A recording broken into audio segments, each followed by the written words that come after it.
wetu na Mungu wetu. Tunakisogelea kiti chako cha rehema. Asante kwa ajili ya uwepo wako Bwana. Asante kwa ajili ya uwepo wako mahali hapa Bwana. Asante kwa neema yako Mfalme. Tunalibariki jina lako na kulitukuza. Mioyo yetu inaendelea kuinama mbele zako. Endelea kusema nasi. Endelea kututakasa. Endelea kutufunika chini ya mbawa zako. Katika jina la Yesu. Kwa sababu sisi ni kazi ya mikono yako. We are the workers of your hands. Father, we give you praise. Father, we worship you. Father, we honor you. You are awesome, God. We bow down before you, God. We join with angels to say you're worthy. You're worthy to be praised this morning. Continue to rest in this place. Manifest your power. Let your anointing fill this room. In the name of Jesus. Open the eyes of your people. In the name of Jesus. Open the eyes of your people. In the mighty name of Jesus. Let the devil be defeated and the word be exalted. In Jesus' mighty name we pray. Amen. Hallelujah. Tunakwenda kumkaribisha pasta wetu. Hallelujah. Wewe ni pasta wetu, tunakupenda. Hallelujah. Tunamshukuru Mungu kwa ajili ya maisha yako. Kanisa hili linamtukuza Mungu kwa ajili ya maisha yako. Hallelujah. Hallelujah. Unapokuwa unatembea unaweza kuwa unajiona huko peke yako. Lakini Biblia inasema ya kwamba watumishi wake Bwana wanazungukwa na moto. Hallelujah. Kwa hiyo kila unapotembea pasadoni za huko peke yako. Biblia inasema ya kwamba jeshi linakuzunguka. Ndio maana Elijah akamwambia mtumishi wake, ngoja nikufungue, muombe Bwana akufungue macho. Unjue unatembea na kina nani. Napenda kukutia moyo asubuhi ya leo ya kwamba hauko peke yako. Hallelujah. Hallelujah. Glory to God. I've learned one thing. Nimejifunza katika maisha yangu. Mungu anaweza kukwambia nenda direction hii. Mungu anaweza kukwambia. Mungu alimwambia Ibrahim, toka ulipo nenda pale ambapo mimi nitakwambia. Bwana asifiwe sana. Amen. Ibrahimu aliondoka kwa imani. Bwana asifiwe sana. Amen. Na hakuondoka na watu wengi. Lakini hata wale walioondoka naye Mungu ilibidi wachuke. Kwa sababu Mungu alikuwa anajua wito wa Ibrahim. Lakini ninachotaka kuongea sio nataka kuongea kuhusu safari ya imani. Hallelujah. Biblia inasema kwa imani walichana midomo ya simba. Kwa imani walifika kwenye promised land. Kwa imani vipofu waliona. Kwa imani viziwi walisikia. Kwa imani waliofungwa walifunguliwa. Kwa imani anasema by faith. Kama una imani hauwezi kumpendeza Mungu. Anasema without faith is impossible. Hallelujah. Lazima uamini ya kwamba Mungu yupo. Ana reward wale wanaompenda. Hallelujah. He is the rewarder of them that seek him diligently. Glory to Jesus. Glory to God. Keep seeking diligently and you will see him. God bless you, my pastor. I love you. Hallelujah. Hebu mpige Mungu vigelegele na makofi na Mungu vigelegele. Hebu vigelegele vya nguvu zaidi, vigelegele. Hallelujah. Hallelujah. Asante Yesu. Glory to Jesus. Ngeukie mwenzako, mwambie nafurahi kukuona leo. Mshike mkono, mwambie nafurahi kukuona. Mpe hug. Mpe hug. Hallelujah. Yelelebeshe telemunde Hallelujah. Glory to Jesus. Glory to Jesus.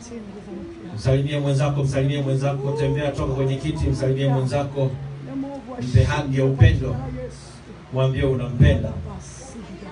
Hallelujah. Glory to Jesus. That's good. Glory to Jesus. Asante Bwana Yesu. Hallelujah. Mnaweza kukaa. Asanteni sana kwa kuwepo asubuhi hii leo. Tuna safari ndefu ya mafundisho asubuhi hii leo. Bwana Yesu asifiwe sana. Chukua Biblia yako, twende kwenye maneno ya Mungu. Leo nitakwenda kuzungumza kuhusu tofauti kati ya vita ya mwili na roho. Today I'm going to speak about the difference between spiritual and carnal warfare. I'm going to talk about the difference between spiritual and carnal warfare. Nitazungumza kuhusu tofauti kati ya vita ya mwili na ya roho. Bwana asifiwe. Amen. Hebu niwasikie unaitika Bwana asifiwe. Amen. Hebu niwasikie tena Bwana asifiwe. Amen. Tutasoma kitabu cha Efeso sura ya 6, tutaanzia mstari wa 11 mpaka 17. We're going to read from the book of Ephesians,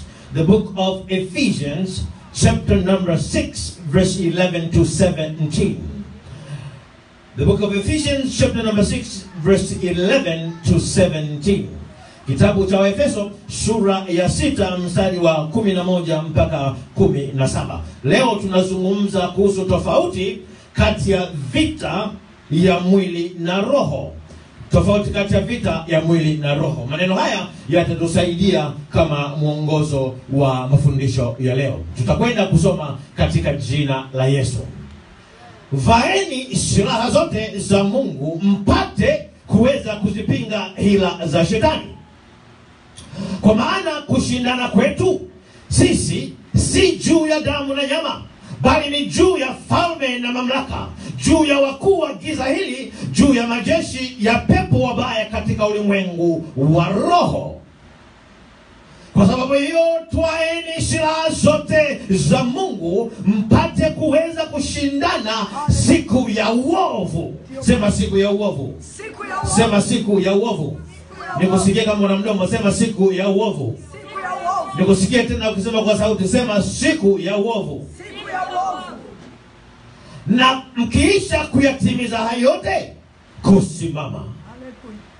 Basi simameni hali mmejifunga kweli viunoni mwenu, na kuvaa dirii ya haki kifuani mwenu, na kufungiwa miguu tayari tupatao kwa injili ya amani.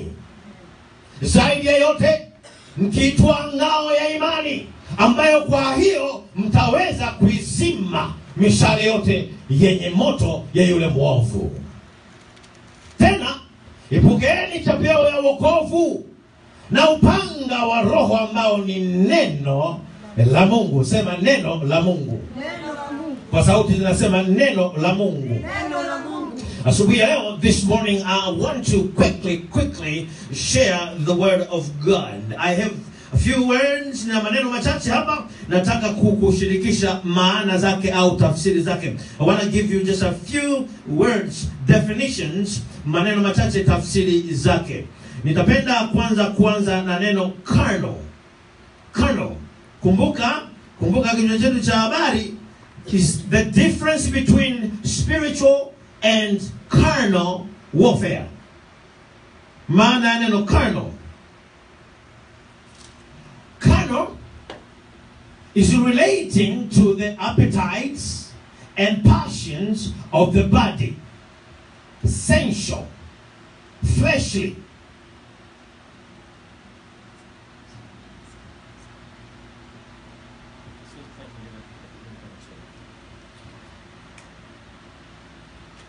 Neno la pili, from late Latin, relating to flesh from Latin carol, flesh.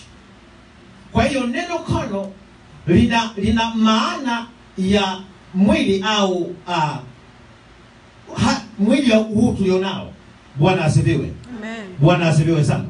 Neno la pili ni neno warfare. Neno warfare. Vita. Warfare is the activity of fighting a war. Vita ni hali ya kupigana katika vita. Ndio. Often including the different weapons huwa inajumuisha kutumia silaha mbalimbali, methods, mbinu mbalimbali. Hii usijali mama, nitakusaidia. Mwekaa Marekani muda mrefu sana. Mungu akubariki. Tactics, ideas and strategies that are used. Tactics, maana neno tactics is an action or strategy carefully planned in order to achieve a specific end result. Wewe kwambia kwa Kiswahili hapo maana yake ni kwamba hii vita au shughuli ya vita inajumuisha kutumia silaha, kutumia mbinu, kutumia njia mbalimbali na mawazo mbalimbali na mipango mbalimbali. Neno tactics ni kama mbinu ambazo, hizi mbinu ni mbinu ambazo zinafanyika zikiwa zimepangwa kwa ufasaha na kwa utulivu na kwa uangalifu sana ili kuweza kufikia kwenye lengo. Bwana asifiwe. Amen. Praise the Lord everybody. Amen. Praise the Lord everybody. Amen. Because of my time, I'm going to skip that number 2. Because of the time, kwa sababu ya muda, I'm going to skip number 2. Nitakwenda kuacha hiyo namba 2. I'm going to go and give you key statements. Nitakwenda kuwapa key points, key statements. Nataka nikupatie sentences za muhimu sana. These are key statements. Uzisikilize kwa utulivu sana. Amen? Yeah. Listen to these statements very, very carefully. The first statement. When and after the trial of faith, baada ya jaribu la imani, when Job began to speak, pale ambapo Ayubu alianza kuongea, God remained silent. Mungu alikaa kimya. Think for a minute. Hebu waza kwanza kidogo. Nirudie tena. When and after the trial of faith, wakati na baada ya jaribu la imani, when Job began to speak, Ayubu alipoanza kuongea, God remained silent. Mungu alikaa kimya.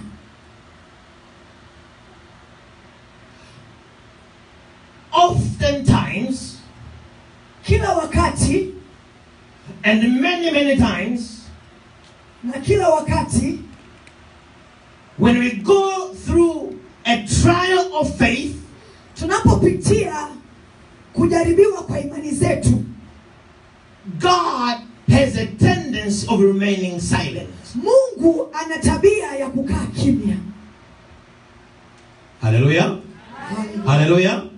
Hallelujah. Hallelujah. I do believe ninaamini you desire to hear God speak. Unatamani kusikia Mungu akiongea when you're going through a trial. Unapopitia majaribu. Amen, somebody. Amen. Hallelujah. Amen. Hallelujah. Hallelujah. But God has a tendency, lakini Mungu ana tabia of remaining silent huwa anakaa kimya when we go through the trial of faith. Tunapopita katika jaribu la imani. This is the next statement. Hii ni statement nyingine. When childness speaks, wakati utoto unaongea, wisdom remains silent. Hekima hukaa kimya. Nirudie tena. When childness speaks, wakati mtoto unaongea au ujinga. Thank you. I confused. Okay. So when childness speaks, adultness remains silent. Wakati mtoto unaongea, ukubwa unanyamaza. When childness speaks, adultness remains silent. Wakati mtoto unaongea, ukubwa unyanyamaza. The reason is because when childness speaks, the reason sababu ni kwamba mtoto anapoongea, you hear a lot of childness words. Unasikia utoto mwingi. Remaining silent, kukaa kimya, as an adult, kama mtu mzima, it gives you time, inakupa muda, to see how to respond to childness. ili uweze kujua urespond vipi kwa huyo mtoto. Bwana asifiwe sana. Bwana asifiwe. Praise the Lord, everybody. Bwana asifiwe. Praise the Lord. When foolishness speaks, wakati ujinga unaongea, wisdom remains silent. Hekima inanyamaza kimya. Is that true? Is that true? Yes. When foolishness speaks, wakati ujinga unaongea, wisdom remains silent. Hekima hukaa kimya. Because wisdom has a tendency, kwa sababu hekima ina tabia, has a tendency of listening, ina tabia ya kusikiliza, to understand what is being said, ili kuelewa kilichosemwa, and then to begin to gather together, na kuanza kukusanya pamoja, the wise way, njia ya hekima, of responding, jinsi ya kujibu, to foolishness. kwa kujibu kwenye huo ujinga. Bwana asifiwe. Bwana asifiwe. Praise the Lord. And only the wise, lakini and only the wise, ni wale wenye hekima peke yao, are able, wanaoweza, to remain silent, kukaa kimya, when foolishness speaks. wakati ujinga unaongea. Amen, somebody. I said amen, somebody. Amen. I'm going to say it one more time. Only wisdom, only the wise, hekima peke yake, only the wise, hekima peke yake, wenye hekima peke yao, only the wise, wenye hekima peke yao, remain silent, kukaa kimya, when foolishness speaks. wakati ujinga unaongea. And this is important. Na hiyo ni muhimu. This is very, very important. Hiyo ni muhimu sana.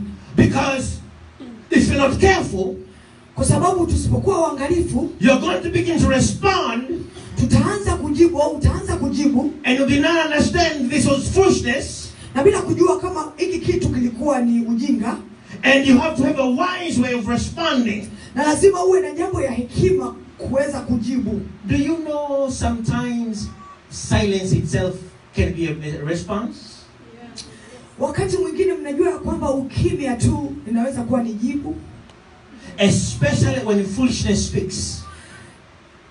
Na hasa pale ambapo ujinga unaongea. Remaining silent sometimes is a good response, especially when foolishness speaks. Wakati mwingine ni muhimu kukaa kimya wakati ujinga unaongea. Hallelujah. Hallelujah. Hallelujah. Next statement. When immaturity speaks,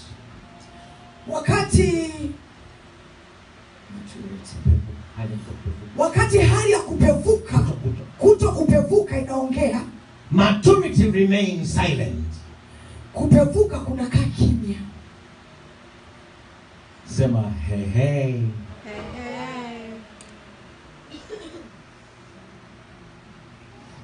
When a 15 years girl, mtoto wa miaka 15, when a 15 years girl, msichana wa miaka 15, begins to speak negative about marriage, anapokuwa anaongelea kinyume na ndoa, and he got no kids, no husband, na akiwa kwamba hana watoto wala mume, the married remained silent. Waliooa na kuolewa wanajinyamazia. Look at the neighbor and say, this is true. This is true.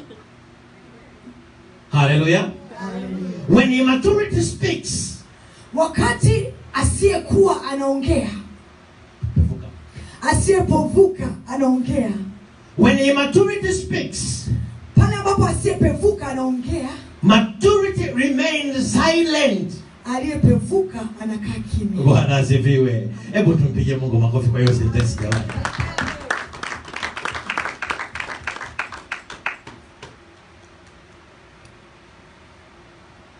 When a driver, when non-driver speaks, ambaye hajui kuendesha gari anapoongea, and tells you about how you can maneuver the car and turn here and make this corner and do this, na anakuambia jinsi ambavyo akiwa anaendesha gari atakuwa anafanya hivi, gari analigeuza gari,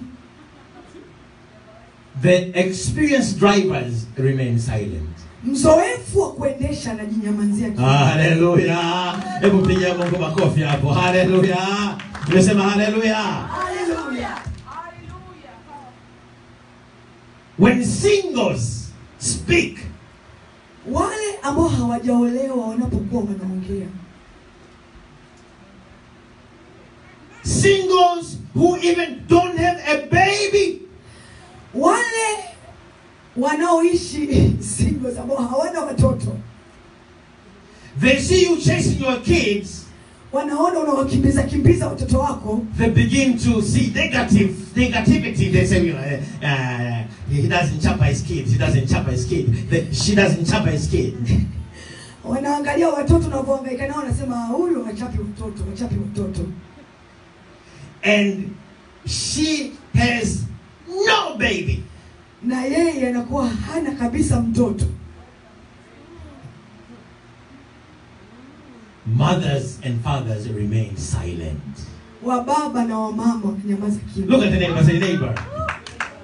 Look at the neighbor, say neighbor. Neighbor. I hear what pastor is saying. I hear what pastor is saying. I hear what the pastor is saying. I hear what pastor is saying. Let's keep on going. Let's keep on going. Hallelujah. Pigia Mungu makofi tena.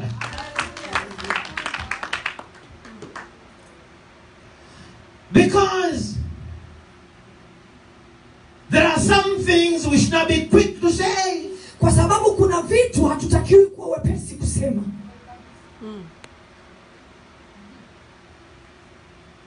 You have never driven a car from one state to another. Haujawahi kuendesha gari kutoka kwenye state moja kwenda nyingine. Or you've been driving from Moss Road to work. Ulipozoea kuendesha ni kutoka Moss Road mpaka kazini. Sema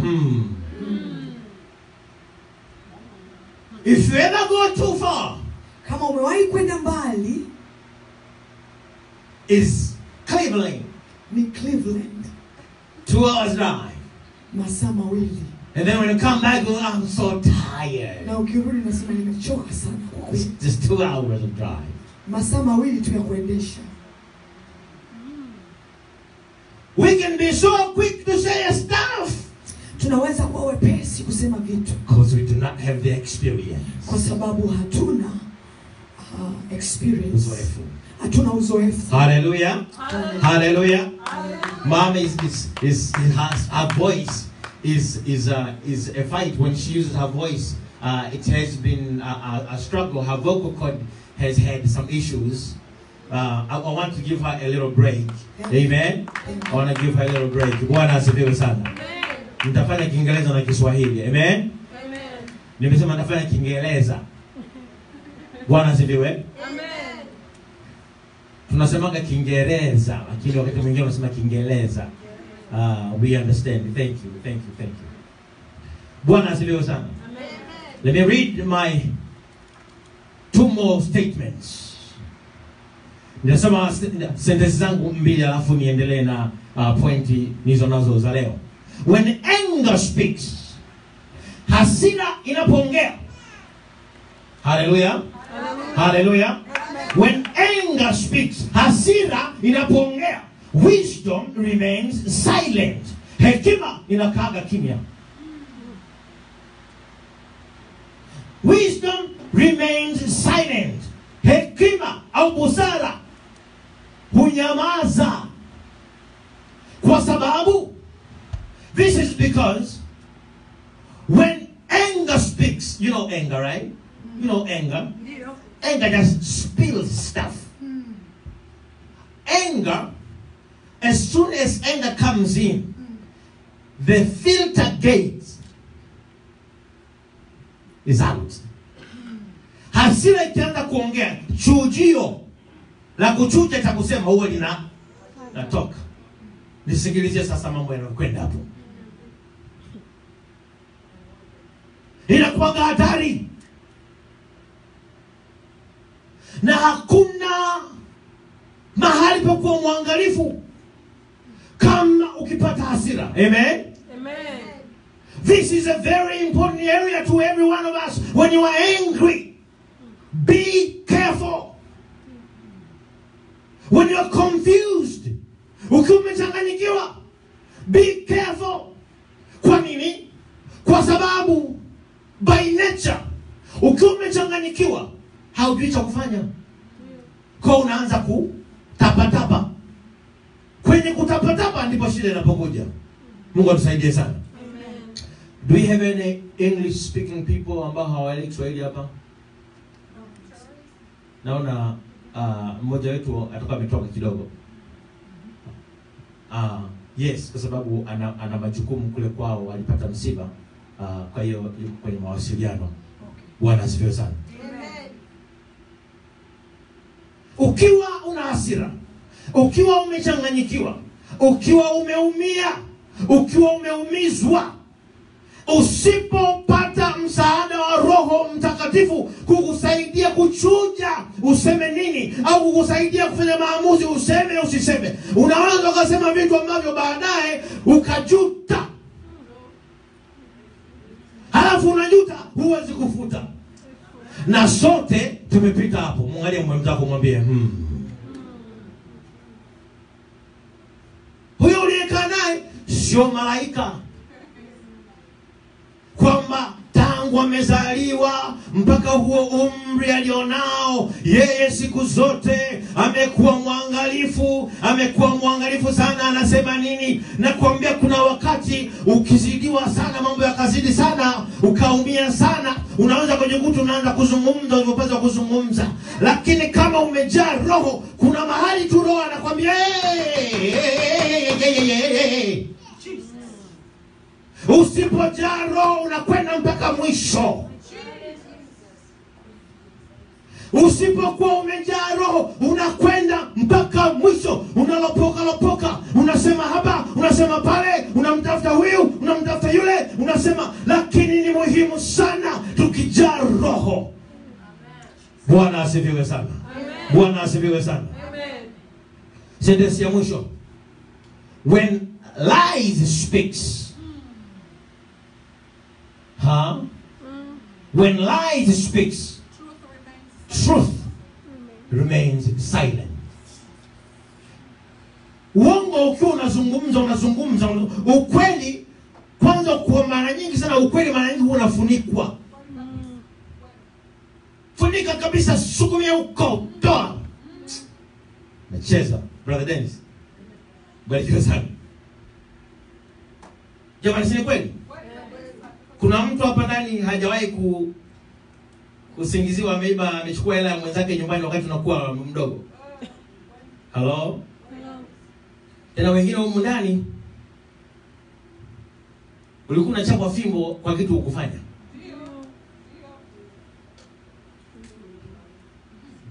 Shilingi 10, shilingi 20 ilipotea.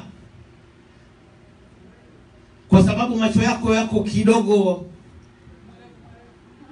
pale wanasema mwerevu, na mimi nataka kusema mjanja au nini. Unaonekana huko kidogo Mungu atusaidie sana.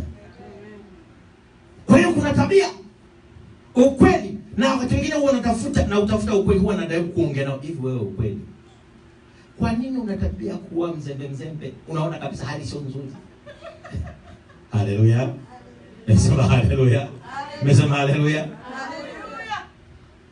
Lakini hata ubembeleze ukweli unanyamaza, kwa sababu ukweli unakatabia kutokelezea kidogo, kama kale kajua kasangapi. Mama leo kale kajua ka asubuhi, si ndio? Kanatokeza kidogo. Nakumbuka jua ni Mungu anakuwa analiamuru leo linatokelezea.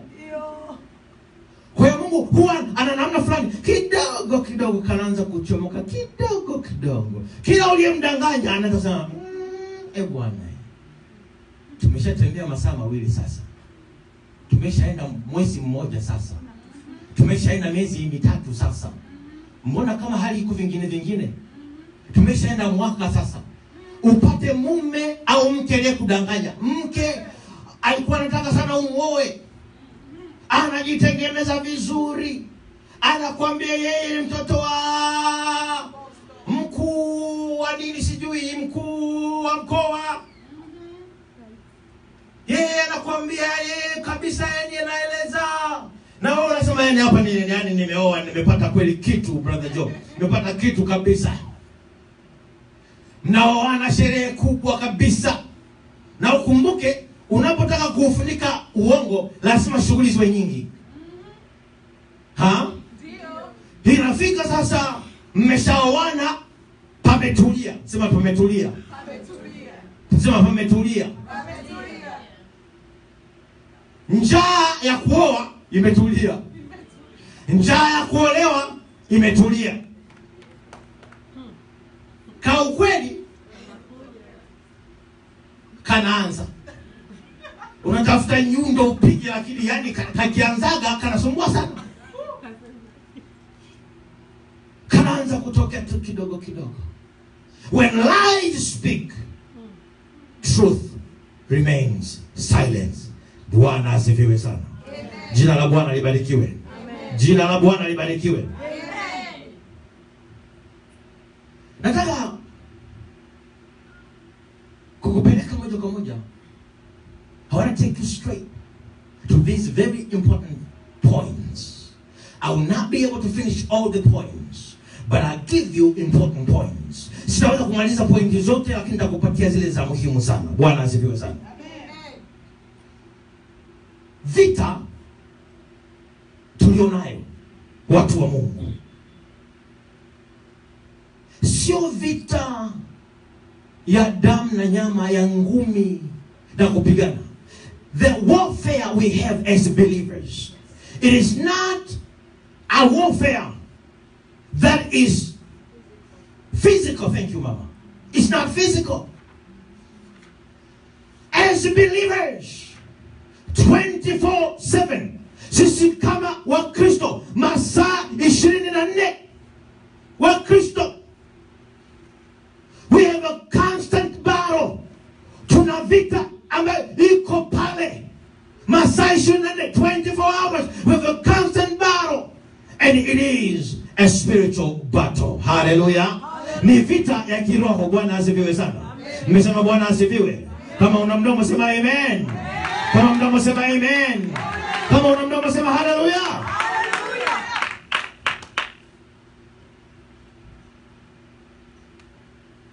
And lack of knowledge, my brothers and sisters. Lack of knowledge. Kutokuwa na ufahamu na elimu kuhusu vita. Lack of knowledge about warfare can make us be defeated. Kutokukosa elimu na ufahamu wa vita kunatufanya tunashindwa vita. Mungu atusaidie. Nasema Mungu atusaidie. Mguse mwenzako kumwambia Mungu atusaidie sana. Mungu atusaidie sana. This is a constant battle. Hii ni vita iko pale. Vita ya kiroho. You can never be a Christian, a true Christian, without battles in the spirit. Huwezi kuwa Mkristo wa kweli hauna vita ya kiroho. Haiwezekani. Haiwezekani. So, because it's impossible, kwa sababu haiwezekani, we must make effort to be knowledgeable of the warfare. Lazima tufanye bidii ya kuwa na ufahamu kuhusu hii vita ambayo ni masaa 24. Haleluya. Nimesema haleluya. Nimesema haleluya.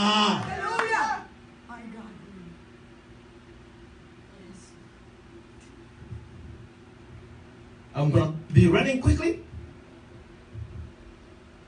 There are about 9 reasons why. These are common reasons why a war happens. Kuna sababu zaidi ya 8 kwa nini vita huwa inatokeaga. Na nisikia watu wa Mungu. Hata vita ya nchi na nchi, vita ya ndugu na ndugu, vita ya ukoo, vita ya kabila, vita mbalimbali. Huwa kuna sababu hizi. These are common reasons. Hivi common kwa Kiswahili ni nini? Kawaida eh? Hizi ni sababu 9 ambazo huwa zinakuaga sababu ya vita. Tutazisoma.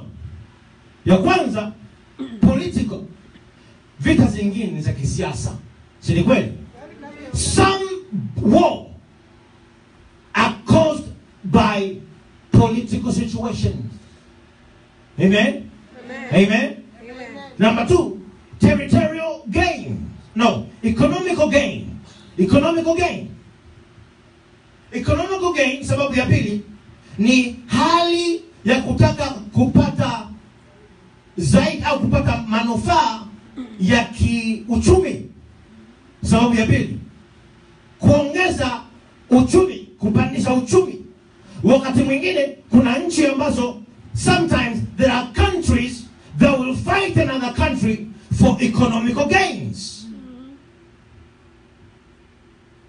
But Terry, that is true. There are countries that will fight another country because of economical gain.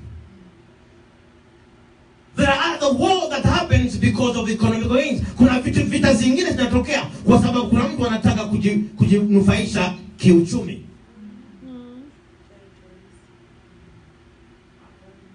Congo ina dhahabu, si ndio? You know Congo is rich of gold, right? Yes. You see what goes on there? Yes. And diamond. You see what happens in Congo? Yes. And everybody that makes Congo unstable, it's not just to make it unstable. It's for economical gains.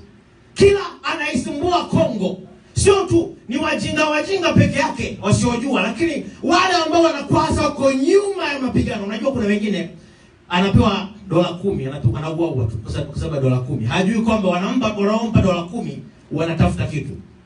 Si ndio? Hallelujah. Hallelujah. Third reason, territorial gains. Kuna nchi zingine inaipiga jirani kwa sababu inataka kuongeza mipaka yake, inataka kupanuka kidogo, si ndio? Ndio. Sababu nyingine 4, revenge. Sometimes a war happens or a fight or a conflict because of a revenge. Amen? Amen? Amen? Sababu nyingine, ethnic cleansing and other ideological mass killing. Sababu nyingine, religious war. And then nationalism, revolutionary, and defense. All these are reasons, common reasons why war happens. Hizi zote hizi ni sababu ambazo huwa zinatokea, zinakuwa sababu ya mapigano au matatizo. Bwana atusaidie sana. Bwana atusaidie. Now I'm going to pick just a few of them, maybe 2, kwa sababu ya muda nitachukua labda 2. I'm going to skip the examples kwa sababu I have already given you the examples. I'm going to go and just talk about revenge. Derek, we're going to go and just talk about the revenge. Tutakwenda kuzungumzia kuhusu revenge. Revenge ni nini? Kisasi. Sawa ndugu zangu? Mwambie jirani yako kisasi. Kisasi. Kuna magomvi mengine yanatokea kwa sababu ya kisasi, si ni kweli? Ndio. Muangalie jirani yako muulize, ulishawahi kugomana na mtu kwa sababu ya kulipiza kisasi? Muangalie.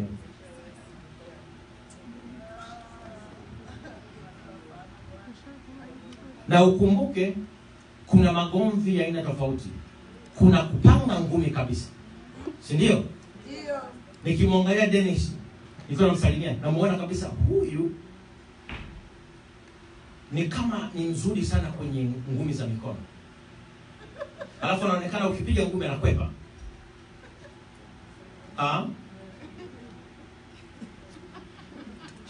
Haleluya. Na mimi mkiniangalia mnanionaje?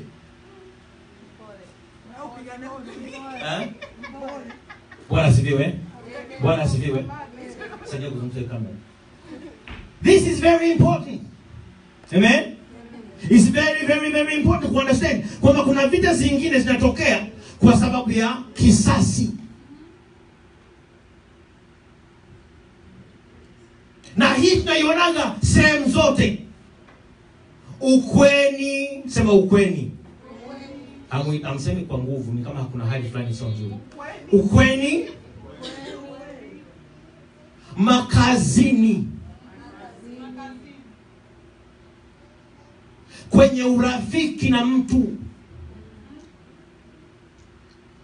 mchumba aliyekuacha kwa ajili ya mwingine, wewe kazi hapo.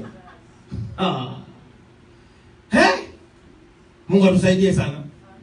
Au mke aliyekuacha au mume aliyekuacha, na unajua umepiga masaa kwa ajili ya kumlipia shule, sema umepiga masaa kazi tatu usinzie. Yaani nakwambia ukiwa kwenye gari unaokuwa kwa Kiingereza anasema ukukukira. Unakukira. Kwa Kiswahili ni nini? Kiswahili. Unajua kina maneno mazuri. Ni neno Kiswahili nalikosa. Kukukira, ukukukira sio kusinzia kabisa. Kusinzia ni kusinzia. Lakini kuna ile ambayo unakuwa unasinzia ila tu na hali ya kuchoka, unakuwa unakwepa mawe tu. Ulishawahi kuona mtu amechoka, ameweka tuka mkono hivi. Alafu simeziona hizo. Sasa wewe nimesema umeziona, sema nimefanya. Bwana asifiwe sana. Bwana asifiwe. Unapiga masaa, unamhangaikia mvulana. Tena wakati mwingine mbaya, unamhangaikia ambaye hajajitambulisha hata kwenu. Au unamhangaikia ambaye umeoana, unahangaika naye, halafu ile siku moja amekutana na huyu. Yaani kirahisi hivi. Kirahisi nimekuhangaikia wewe. Unaweza ukataka kuniondoke, kuniacha hivi. Revenge. Unasikia kazi wewe. Kama nilikupa makaratasi ya kuishi nchi hii ndugu yangu kwa sababu ya kukana wewe, kumbe hukunidanganya, unataka makaratasi, basi mimi sasa. Mungu atusaidie sana. Mungu atusaidie. Revenge. Taizungumzia hii revenge. Inatukumba watu wengi sana. Revenge gets a lot of us. It gets a lot of us. Revenge inatukuta wengi sana. Na wale ambao tumeokoka sana, una revenge kindani ndani. Sema kindani ndani. Kama hujawahi kuwaza hivi, nyosha mkono. Mtu amekufanyia kibaya, unasema, yani natamani huyu.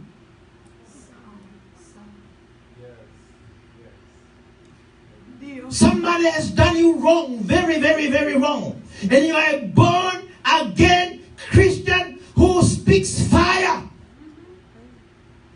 A born again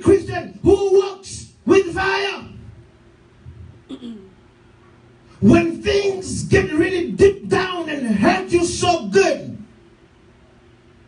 when somebody hurts you really, really good, you can revenge within. Unaweza ukaanza kulipiza kisasi kwa ndani. Unatamani mabaya yampate mtu. Na siwezi kukaa hapa nikakulaumu nikasema yani wewe ni mwovu sana. Ndio yale? When foolishness speaks, wisdom remains silent. Sasa, I'm going to take you to a video. Upate picha tu ndogo, alafu then I'll come to the closing of the service today. Amen? Amen. Nitakupeleka kwenye video uone mfano huu, halafu nimalize mahubiri ya leo. I will give time to my people there to deal with the sound and make sure the sound is good as I continue to speak.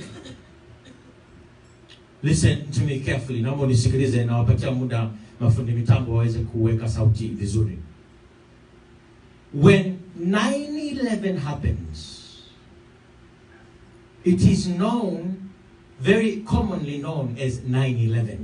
Watu wengi wanajua kama 9/11, lakini wakati terrorist wameipiga Marekani kwa kupiga ile magorofa mawili ya uchumi wa Marekani. Mnasikia? When 9/11 happens, thank you, it was a revenge. The revenge ilikuwa inafanywa na kikundi cha Al-Qaeda na Bin Laden kwa sababu tatu kubwa. Sababu ya kwanza, wanavyosema ukifanya research, wanasema ni kwa sababu Marekani inaisaidia Israeli. Hello? That's the first reason. Because the United States greatly supports Israel. And these guys hated, walikuwa wanachukia kabisa kwa kitu. That's one reason.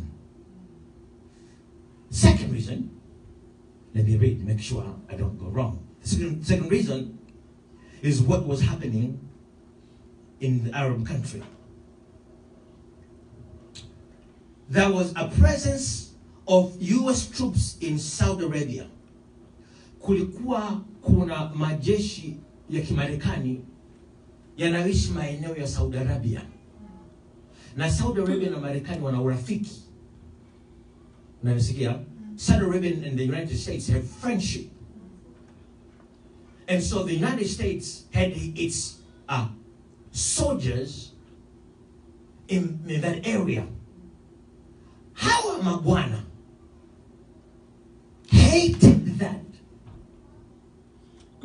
Are we together? Yes. Are we together? Hiyo ni sababu ya pili. Walikuwa wanachukia sana uwepo wa majeshi ya Kimarekani maeneo ya Saudi Arabia. Sababu ya tatu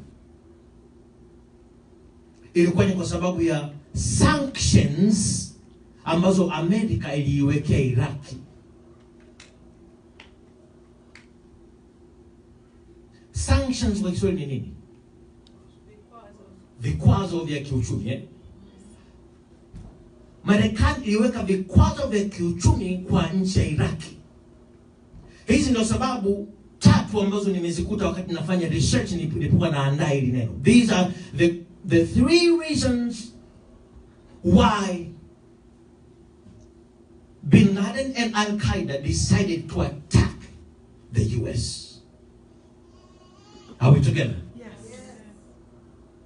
So, remember this statement. Remember this statement. Kumbuka hii sentence. Na naomba uikumbuke very, very clearly.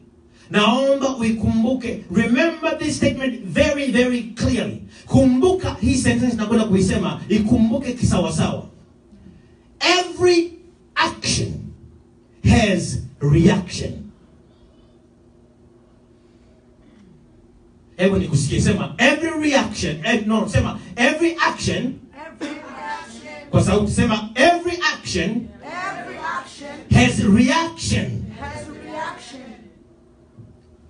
Sasa ninaongezea, baada ya kuchunguza, after my experience and my observation, baada ya kuchunguza na uzoefu, reaction, listen to me,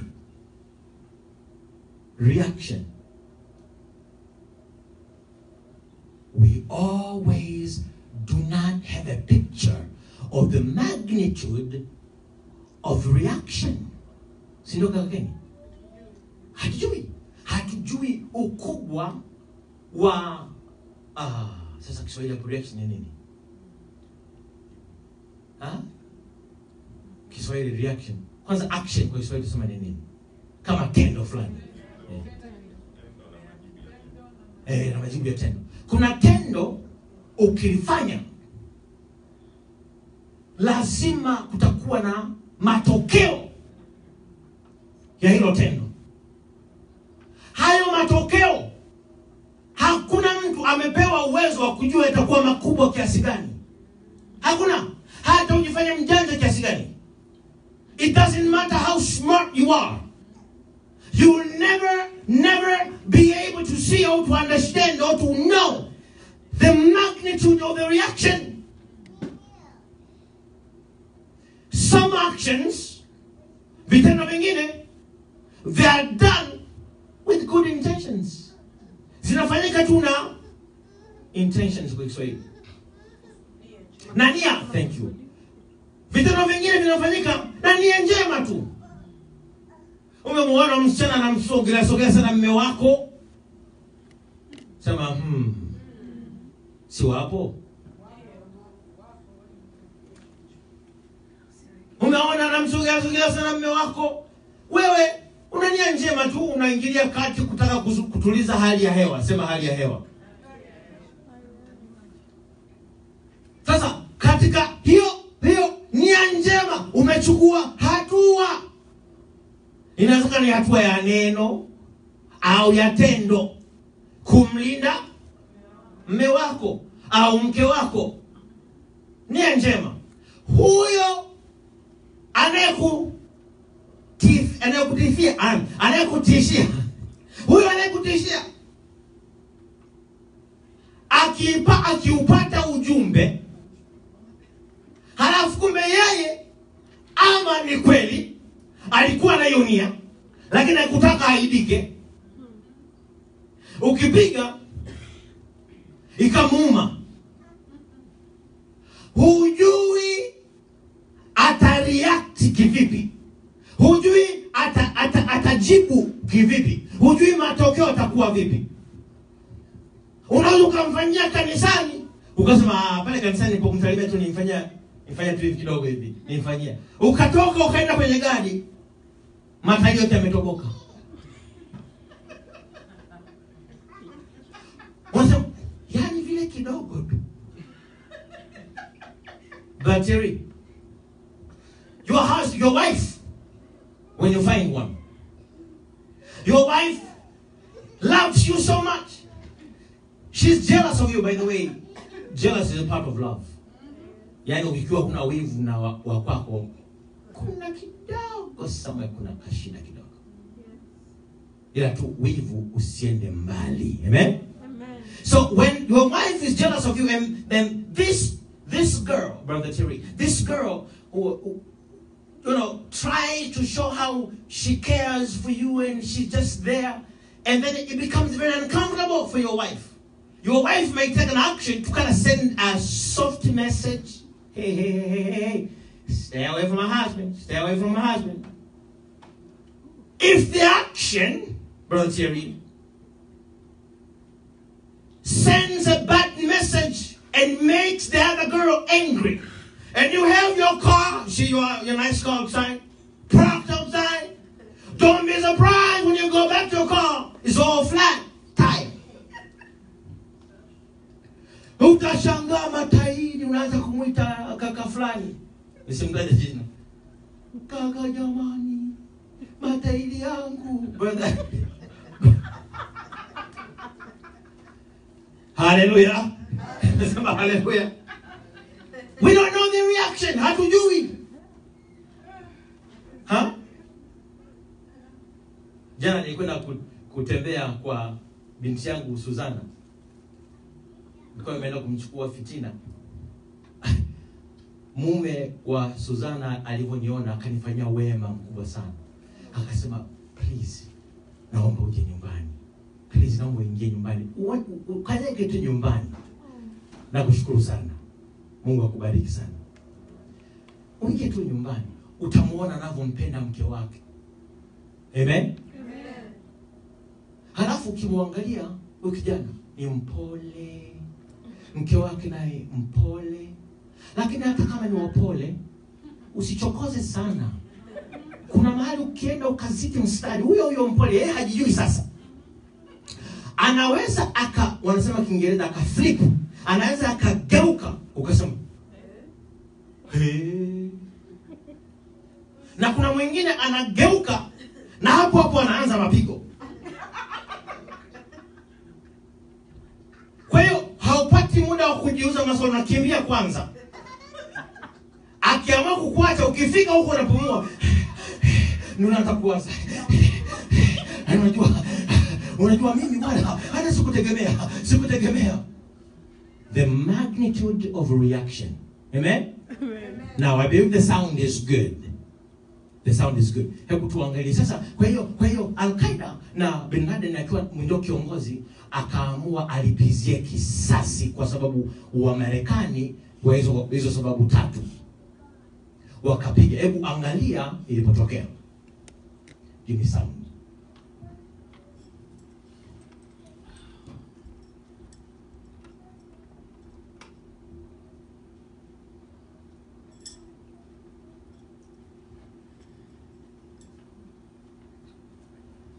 Basi tutawapatia nafasi utaendelea kuangalia sound kwa kisha imekaa sawa.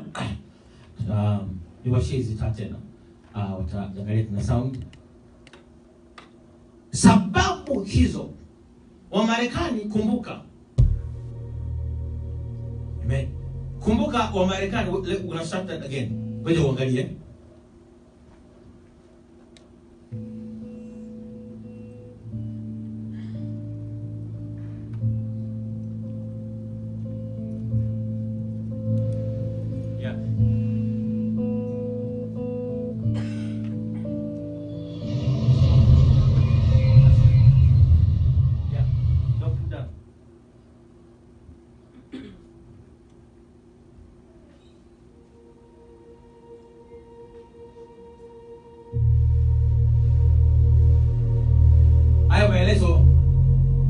Angalia watu wanapoondoka kwenye ghorofa ya 88. Baada ile ndege ya kwanza kupiga, yule ni mtu ameamua aruke. Maana ndege imepiga kwenye ghorofa ile, ghorofa ya 88. Imeenda kumalizika na mafuta yake. Walijua, walifanya uchunguzi wakajua wakifanya hivyo mafuta ya ndege yatafanya hii kazi.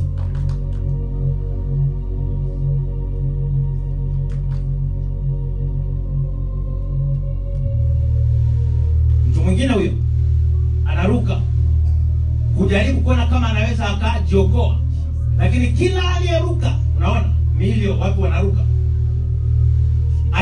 akifika chini anapasuka.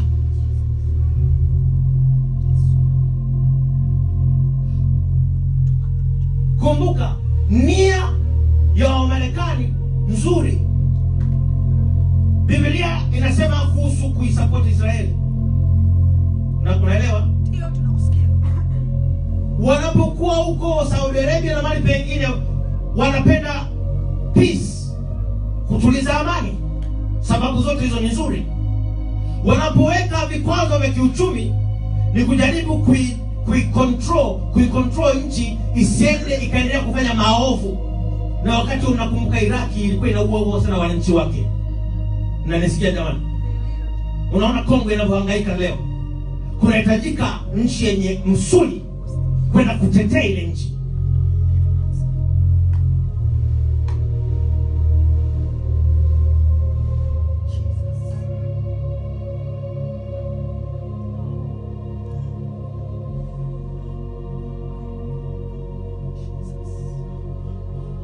Hiyo siku nakumbuka ilikuwa ni asubuhi, nilikuwa nimetoka shule, nimetoka darasani. Macho yalikuwa yananitoka. Mwaka 2001. Kuna wengine mlikuwa bado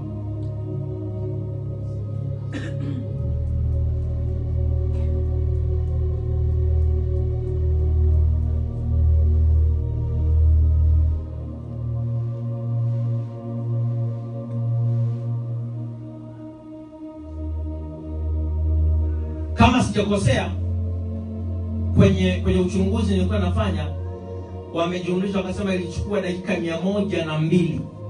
Dakika 102 kufanya huu uharibifu.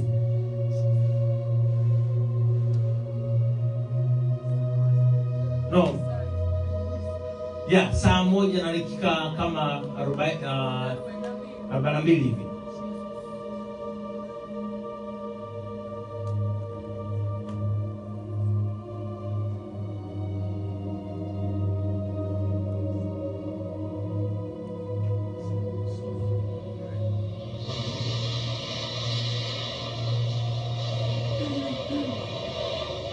Looking up, thinking how bad is it up there, the better options to jump. Ilikuwa ni vurugu New York. Hiyo siku ilikuwa ni hatari. Mungu atusaidie sana. Kumbuka nafundisha kuhusu vita ya kiroho, tofauti kati ya vita ya vyetu vya kiroho na vita vya kimwili. Na kupatia mfano wa vita ya kimwili kwanza, uelewe vizuri. Kuna vitu vinafanyikaga katika ulimwengu wa kawaida tu, unafanya vitu kwa maana nzuri, kwa nia njema, lakini reaction inaweza kutokea inakuwa mbaya sana katika maisha ya kawaida. Nataka upate picha hii uweze kuelewa. Upate picha ili baadaye tunapokwenda kwenye upande wa kiroho upate picha ya ulimwengu wa roho na vitu vingine ambavyo unaweza kuwa unakutana navyo wewe binafsi au kanisa au familia yako ambavyo ni vya kiroho, uwe unaelewa ni kwa nini vinatokea. Mungu atusaidie sana. Mungu atusaidie sana. Amen. Hapo Brother Derek, we're going to stop there because of my time. We're going to go to the next video. He was described as a protege of 9/11. Hii ni video ya pili. Wa Marekani wakamwona wenyewe wafanye nini? Walipize. Revenge. Na nisikia? Revenge, kisasi. Kwa hasara waliopewa. Are you with me? Yes. For the loss they experienced, they could not just stay silent. Are you with me?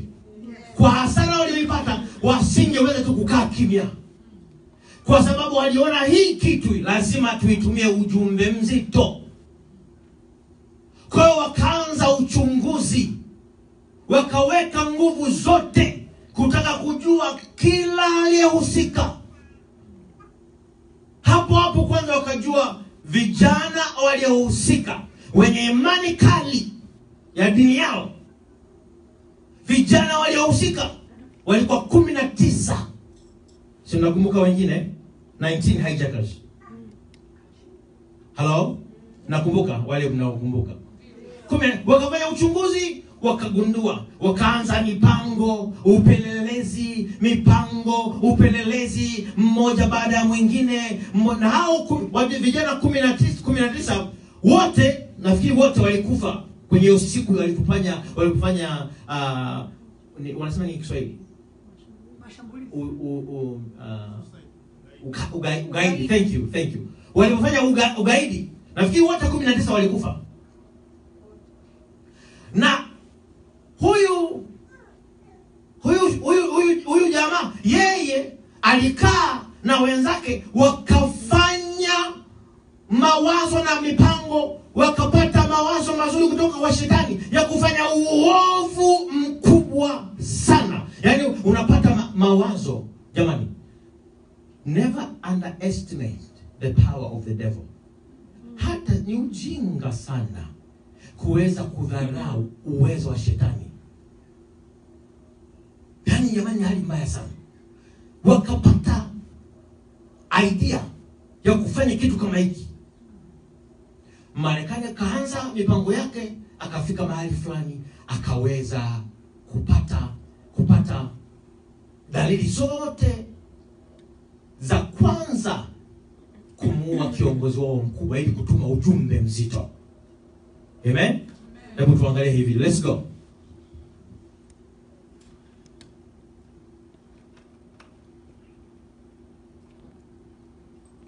Mastermind Khalid Sheikh Mohammed, and the man who delivered bin Laden's orders to al-Qaeda operatives in the field.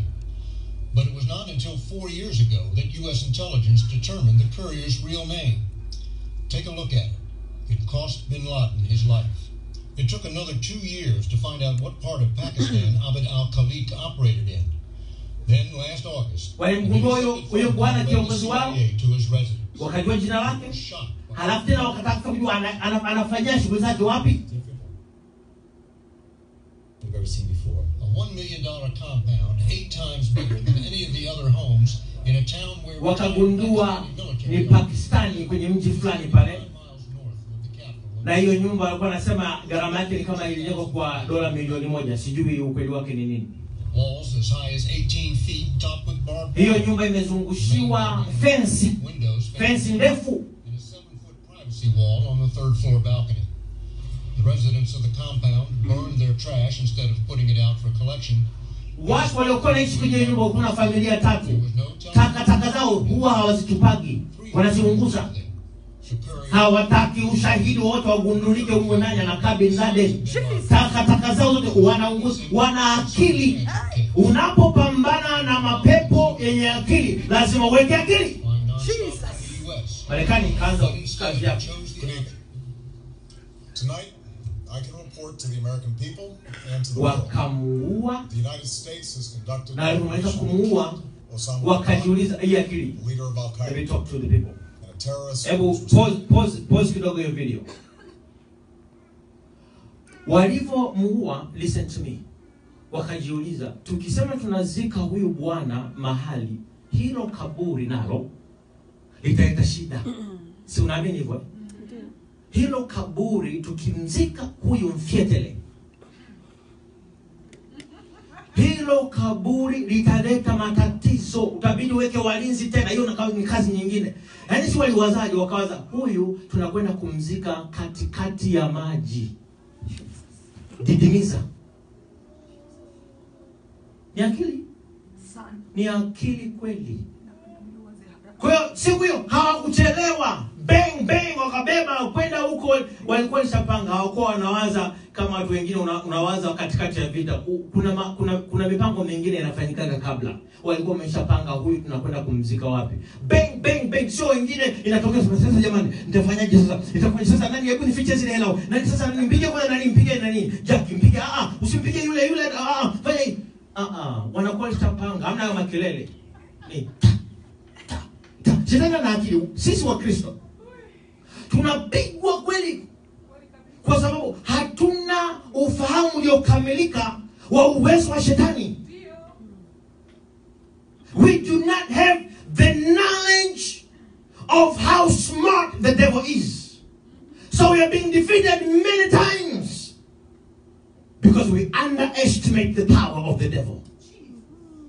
Wakafanikiwa kumuua, weka kwenye mfuko maalum ulitengenezwa mzito, tumbukiza huko mpaka kesho. Sasa mkitaka kwenda kuabudu kwenye hiyo kabisa, mtafanya kazi kwenu. Ninakumbuka na msikiliza Obama anatoa hii speech. Kuna sentence moja katika speech yake, kwa sababu ya muda hatutasikiliza mpaka mwisho. Anatoa report kwa sababu hiyo ilikuwa ni kazi kubwa kwake kuendeleza kitu ambacho Rais Bush kilimtokea. Lakini yeye kama rais aliyeingia wa pili baada ya Bush, ilibidi aendelee kufanya hiyo kazi. Anatoa report baada ya kazi kumalizika. Neno moja lilisema, anasema hii itume ujumbe. Anasema this is a message to every enemy. Anasema whatever we put our mind on will accomplish. Akasema chochote tukiweka akili zetu tukatulia tukabaki tumefocus, sema focus. Sema focus. Sema focus. Anasema tukifocus tutakikamilisha. Mungu atusaidie sana. Mungu atusaidie sana. Nimesema Mungu atusaidie sana.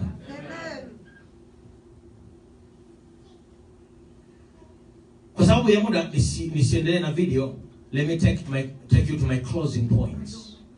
Amen? I'm going to take you to my closing points.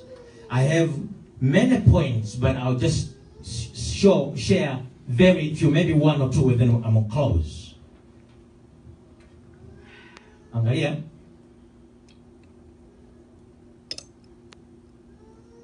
Spiritual warfare is fought in the spirit through the word of God, which says, finally, my brethren, be strong in the Lord and in the power of his might. Unaweza kusoma hivyo. Yeah.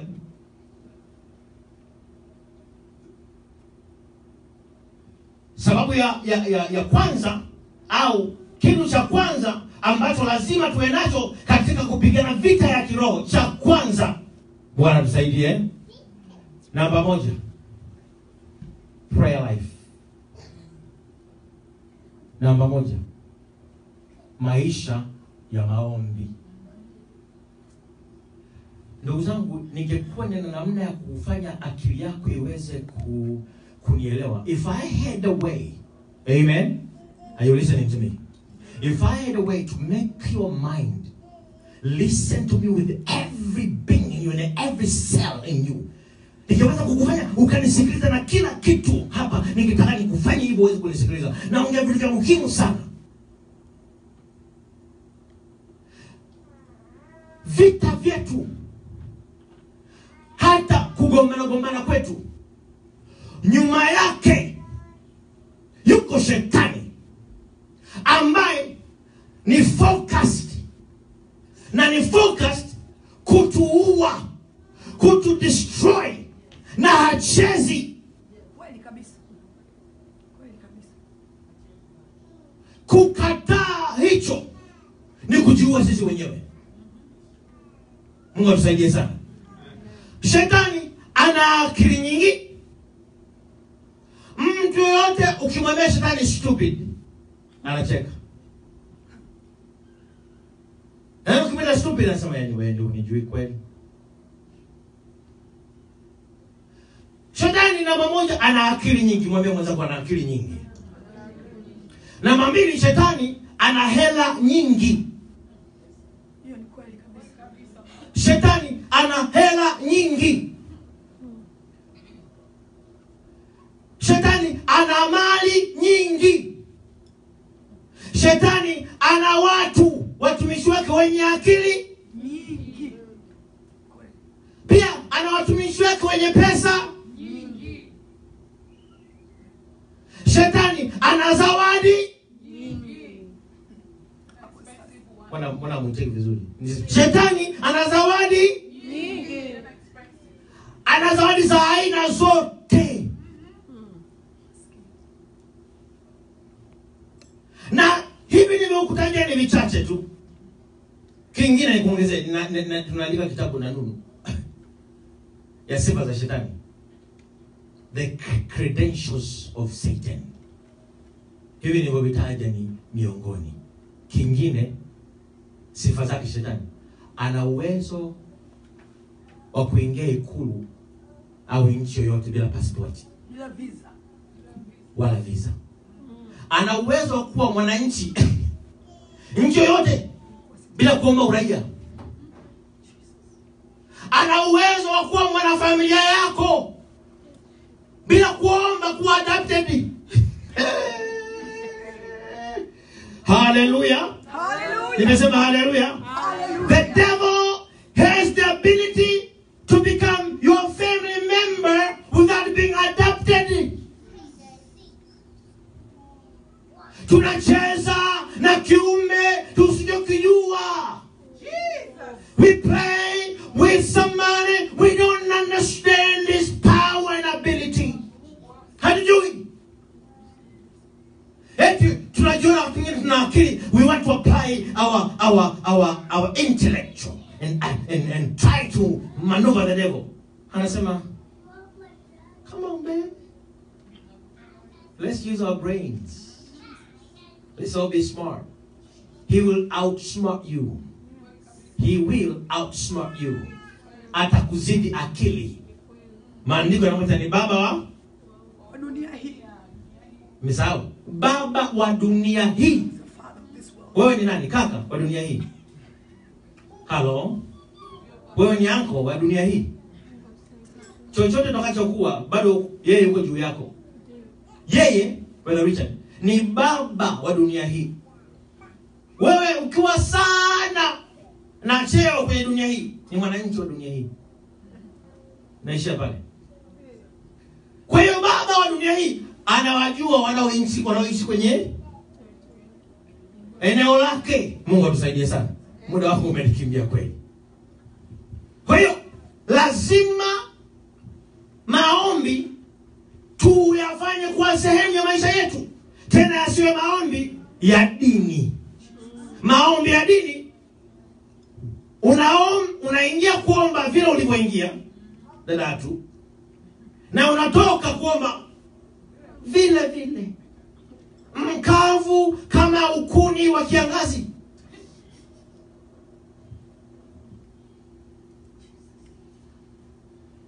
Ni hatari. Na shetani anakuwa na kuangalia. Yaani kuna wengine huko ndani shetani alishatuangalia, anajua akifinya wapi. Sifa yake nyingine, huwa ana uwezo wa kukuchunguza hata miaka 30 hata miaka 40, na anakuwa anapanga mipango. Anakwenda kidogo kidogo, kidogo kidogo, hana haraka. Kwa hiyo ni maombi namba 2 na kulisoma na kulichunguza. Kustadi maana yake kusoma na kuchunguza. Si unaona vile ambavyo tunasoma kwa Biblia juu juu ukiwa umechoka? Shika Biblia. Soma Biblia kidogo, yani nimechoka leo. Hiki ni kitabu gani? Joel. Kitabu gani cha Joel nacho bwana? You shall eat in plenty and be... Oh, wait on. Hebu toka hapo na kuchumua kama mtoto. And be satisfied.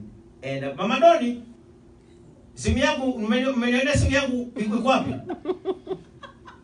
And then you shall receive all power. You will be rich. You will be making money, and the Lord will be upon you, and you will be successful, and God, nothing's gonna offend, stop you, and God is gonna go before you. Oh my goodness, God is gonna go before you, and God is gonna bring angels, and angels are gonna protect you. Kuna simu inaita hebu na nani George, naomba. Asa George.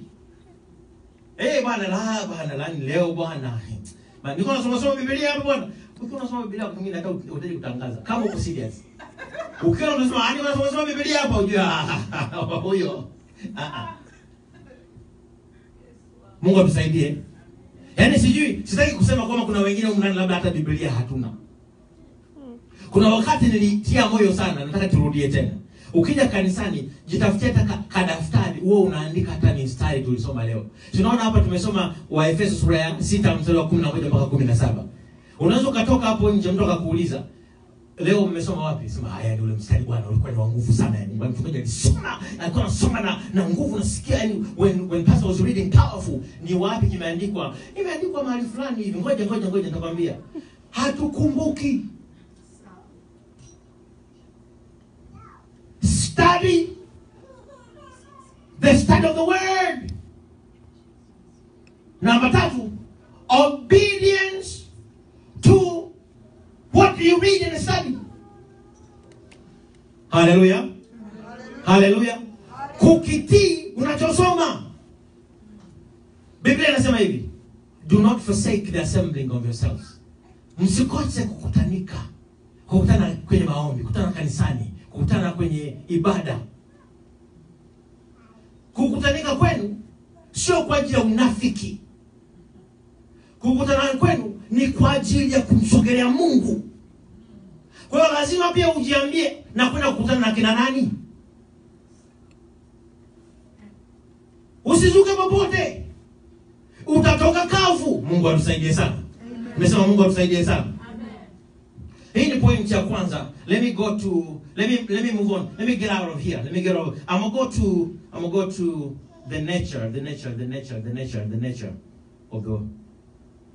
the nature of the hapa. Nasoma hii mistari afu tunamaliza. Many people are facing spiritual struggles as they attempt to advance in the things of God.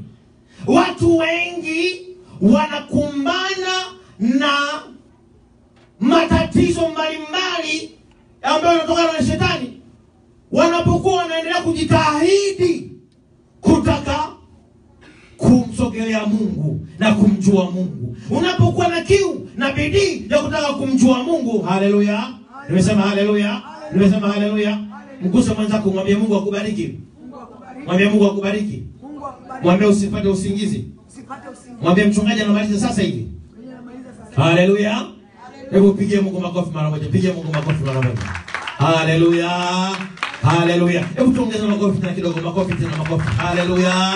Glory to Jesus. Namaliza sasa hivi, namaliza. One of the primary tricks of the enemy is to get a person deceived and not realizing the depth of what is taking place in their lives. Shetani anachokifanya, hii ni njia yake kubwa, ni kutudanganya tusigundue kwamba kuna magomvi mengine yanatokea, lakini nyuma yake kuna kitu kinafanyika cha shetani mwenyewe. Mungu atusaidie sana. Amen. Mungu atusaidie sana. Amen. Second point. And then I'll stop with this one. Oftentimes people assume that the struggle they are facing is just a natural battle, yet just beneath the surface there is something far more complex taking place. They are under a spiritual attack. Mara nyingi watu huwa wanasumu Kiswahili nini hapo? Wanachukulia tu juu kwamba yanayowatokea ni kitu cha kawaida tu cha kiasili cha kibinadamu kwenye hiyo vita, bila kujua kwamba nyuma ya hiyo vita, nyuma yanayowapata, unanisikia? Nyuma yanayokupata kuna kitu kikubwa zaidi, tena kigumu, ambacho kinaongozwa na shetani mwenyewe, na inakuwa ni vita ya kiroho. Unanisikia watu wa Mungu? Unanisikia watu wa Mungu? I have to get to this point. Let's go to the next. Sikia maana ya kuvamiwa kiroho. Na hiki ni kitu ambacho wengi hapa ndani tumekipitia sasa hivi, na hata hili kanisa limekipitia. Hivi ndio tunaanza kutoka. Sikia maana ya spiritual attack.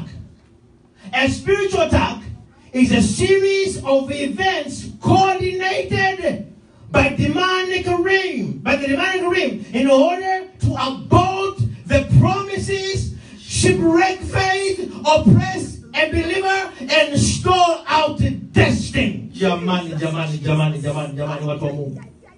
Jamani watu wa Mungu, watu wa Mungu. Vita vya kiroho, ukipigwa, ukivamiwa kiroho. Hii kuvamiwa kiroho ni mfululizo wa matokeo yanayofanyika katika ulimwengu ambayo yamepangwa vizuri na mapepo yenye akili. Sema mapepo yenye akili. Mapepo yenye akili. Fungua mdomo. Sema mapepo yenye akili. Mapepo yenye akili. Kwa sauti zaidi, sema mapepo yenye akili. Mapepo yenye akili. Ni matukio mabaya. Na mengine yanaweza kuwa sema mabaya, lakini yamepangwa, linakuja kwako linapendeza, kumbe nyuma yake ni kukuweka chini. Na zote hiyo attack, kupigwa huko, lengo lake kwanza ni utoe mimba au upoteze ahadi ambazo Bwana amekupa. Kuna ahadi Mungu anakupa, utazipata peke yake ukibaki ndani ya Mungu. Ukichomoka hupati. Mungu atusaidie sana. Nimesema Mungu atusaidie. Haleluya. Nimesema haleluya. Nimesema haleluya. Kwa hiyo haya matukio yanakuja kuweza kuondolea kwanza ahadi zako. Mwingine umeahidiwa mke, utampata kwa kutembea na Mungu na kubakia kwa mwaminifu. Unafika mahali fulani unachoka, unapiga kona. Mwingine umeahidiwa mume, mwingine umeahidiwa chochote kile. Shetani hataki upate kutoka kwa Mungu. Kwa hiyo ataanza kukupatia vya kwake ili akupoteze lengo, akutoe kwa Mungu. Many people wrongly assume that Satan is stupid. Watu wengi wanamchukulia juu, wanamwona kama shetani ni mjinga. Wewe angekuwa mjinga angeitwa baba wa dunia. Angekuwa mjinga.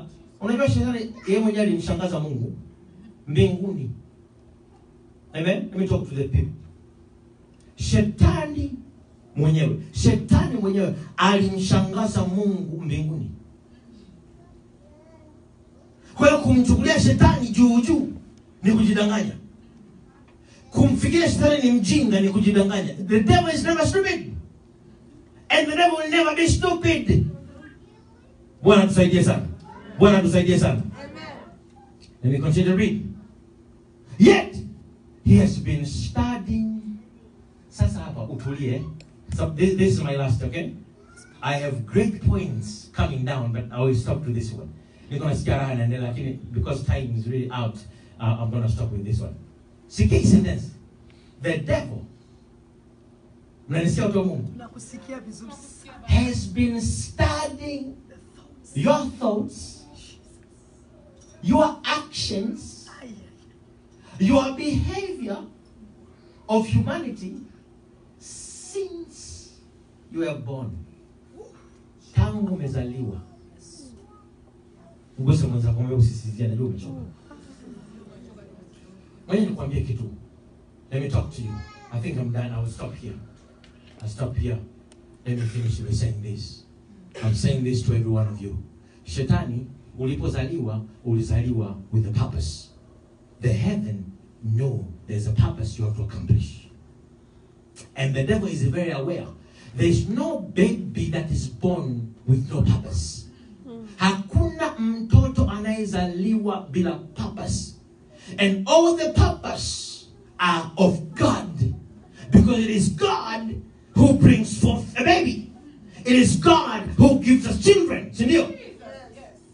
And so every baby, kila mtoto, has a purpose from heaven. A divine purpose. Ana lengo kutoka mbinguni la kulifanikisha na kulikamilisha.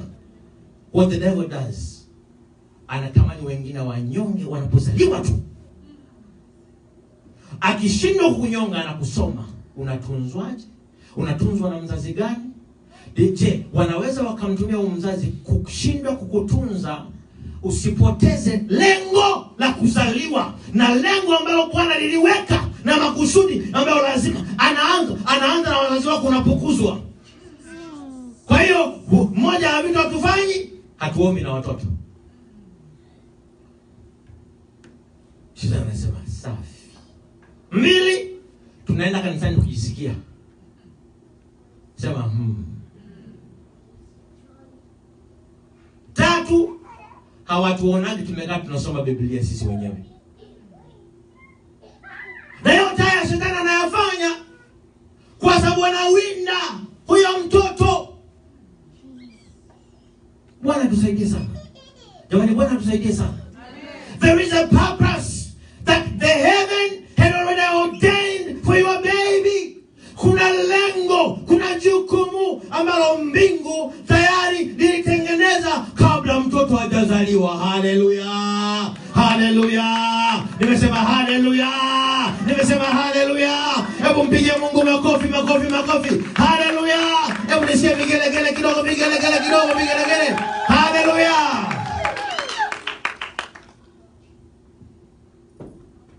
Nitaishia hapa kwa leo.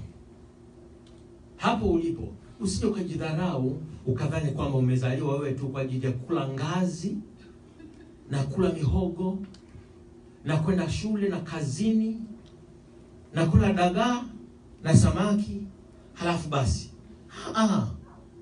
Kuna makusudi wewe umezaliwa. Tena ngoja niseme hivi.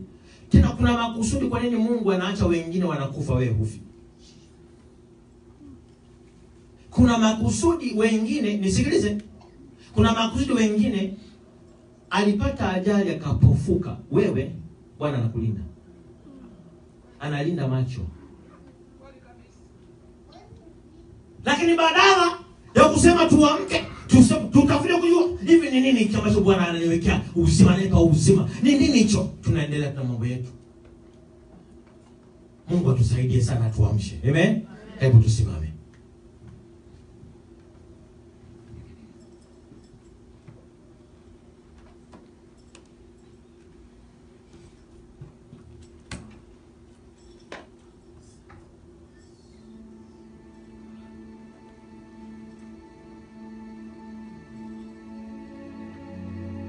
Naomba utumie dakika moja tu alafu tutafikia mwisho wa ibada yetu. Utamke maneno haya kwa binafsi bila kunifuata mimi, lakini utamke haya maneno unapomwambia Mungu.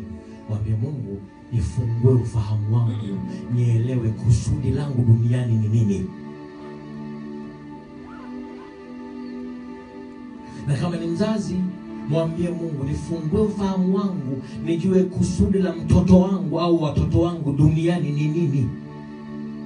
Biblia yako inasema mlee mtoto wako katika njia impasayo, ili atakapokuwa mtu mzima asiache.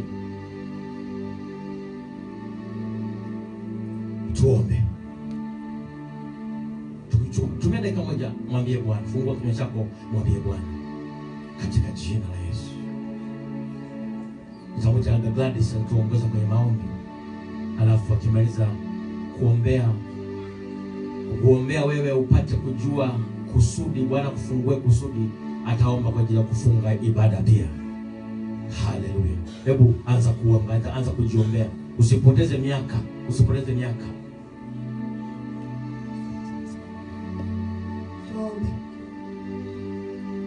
Tuombe wote, kila mtu afungue mdomo tuombe. Haleluya. Baba katika jina la Yesu. Asante tena Mungu wetu. Asante kwa neno ambalo limefundishwa Baba. Kama ulivyosema kwenye kitabu cha Hosea, my people are destroyed because of lack of knowledge. Baba tunashukuru knowledge ambayo tumeipata la neno lako kuhusu vita, spiritual warfare. Baba tunakushukuru. Tusaidie Baba to practice your word, my God and my King. Lord, I thank you for this word. Thank you, oh Lord. Help us to apply your word. Help us, oh God, in the name of Jesus.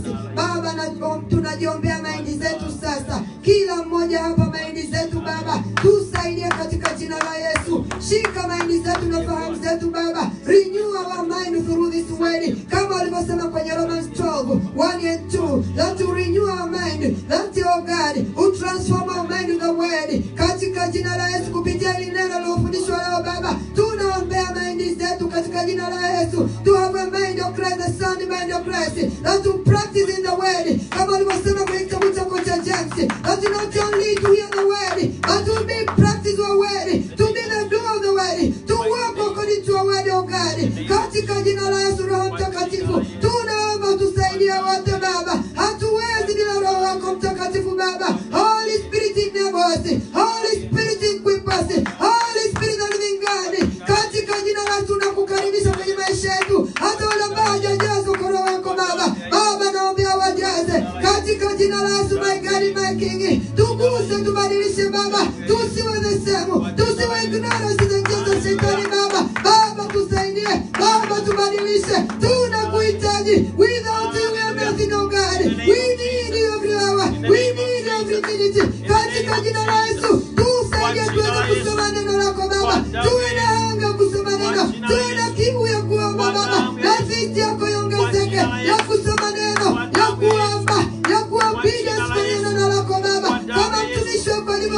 Tunabadilisha katika jina la Yesu, my God, my King. Tunajifunika kwa damu ya Yesu sasa. Tunafunika neno hili. Tunafunika kila mmoja analisikia. Tunalistiri neno kwa damu ya Yesu. Baba, katika jina la Yesu, fungua macho yetu ya kiroho Baba. Ondoa mlango wa kiroho unaotufanya tuwe ignorant. Ondoa mlango wa kiroho.